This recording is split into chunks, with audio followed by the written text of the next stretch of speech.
মাত্ৰ কেইছেকেণ্ডমানৰ ভিতৰতে সকলো নিশেষ নিমিষতে ভস্মীভূত কেইবা কোটি টকাৰ সামগ্ৰী যাহ গ'ল সকলো কিন্তু নিখুঁত হৈ ৰ'ল কুৰাণ শ্বৰীফ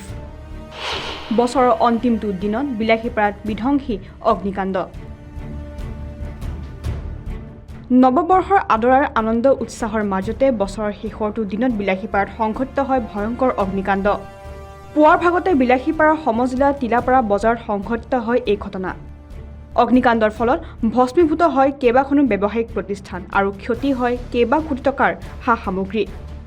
বৈদ্যুতিক শ্বৰ্ট চাৰ্কিটৰ ফলত এই ঘটনা সংঘটিত হোৱাৰ সন্দেহ প্ৰকাশ কৰিছে অঞ্চলটোৰ স্থানীয় ৰাইজে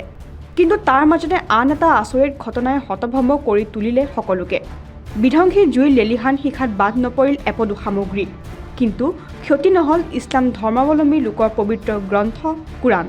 যাকে দেখি আচৰিত হৈ উঠিছে বৰ্তমান অঞ্চলটোৰ স্থানীয় ৰাইজ পৰৱৰ্তী সময়ত কিছু পলমকৈ হ'লেও ঘটনাস্থলী বিলাসীপাৰা আৰু চাপৰৰ পৰা কেইবাখনো অগ্নি নিৰ্বাপক বাহিনীৰ বাহন উপস্থিত হয়